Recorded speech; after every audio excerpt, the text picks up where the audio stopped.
آج ہم جس موضوع پر گفتگو کریں گے وہ اولیاء اللہ کی پہچان ہے، اور اس ضمن میں 2 یا 3 حدیث مبارکہ پیش کی جائیں گی۔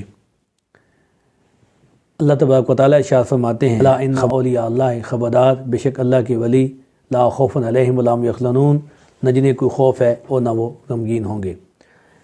عارفین فرماتے ہیں کہ ولایت قرب الہی اور ہمیشہ اللہ کے ساتھ مشغول رہنے کا نام ہے۔ جب بندہ اس مقام پر پہنچتا ہے تو کسی چیز کا خوف نہیں رہتا اور نہ کسی شے کے فوت ہونے کا غم رہتا ہے۔ حضرت سیدنا عبداللہ ابن عباس اس حدیث کو روایت کرتے ہیں، نبی رحمت علیہ السلام سے ایک صحابی نے عرض کی یا رسول اللہ اولیاء اللہ کون ہیں؟ تو نبی پاک علیہ السلام نے فرمایا الذین اذا رؤوا ذکر اللہ کے ولی وہ ہیں جنہیں دیکھ کر اللہ یاد آ جائے۔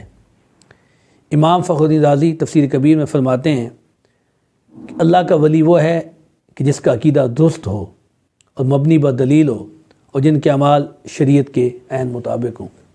حضرت سیدنا عمر فاروق رضی اللہ تعالیٰ عنہ اس حدیث کے راوی ہیں۔ آپ فرماتے ہیں کہ میں نے رسول اللہ صلی اللہ علیہ وسلم کو فرماتے سنا، اللہ کے بندوں میں سے ایسے بندے بھی ہیں جو نہ انبیاء ہیں نہ شہداء ہیں، مگر قیامت کے دن انبیاء اور شہداء ان کا مقام اور مرتبہ دے کر رشک کریں گے۔ عرض کی کہ یا رسول اللہ وہ کون ہیں؟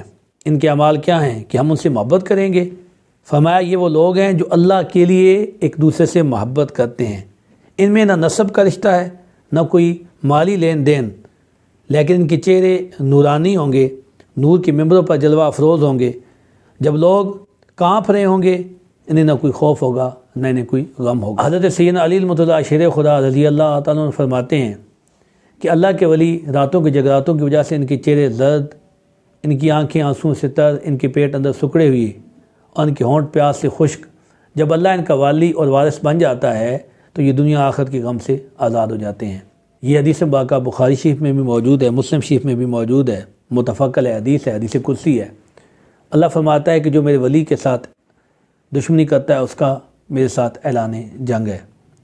ما یزال عبدی یتقرب الی بالنوافل، میرا بندہ نفل پڑھتے پڑھتے میرے اتنے قریب ہو جاتا ہے کہ میں اس سے محبت کرنے لگتا ہوں، حتی احببتہ، پھر میں اس کے کان بن جاتا ہوں، سمع الذی یسمع، کہ جن سے وہ سنتا ہے، وبصر الذی یبصر بہ، میں اس کی آنکھیں بن جاتا ہوں جن سے وہ دیکھتا ہے، ویدہ التی یبطش بہا، میں اس کے ہاتھ بن جاتا ہوں جن سے وہ پکڑتا ہے، ورجلہ التی یمشی بہا، میں اس کے پاؤں بن جاتا ہوں جن سے وہ چلتا ہے، وَإِن سَأَلَنِي لَأُعْطِيَنَّهُ، اور اگر وہ مجھ سے کوئی سوال کرے تو میں اسے عطا کرتا ہوں۔ مفسرین کرام فرماتے ہیں کہ اللہ ہاتھ اور کان سے پاک ہے، تو اس سے کیا مراد ہے؟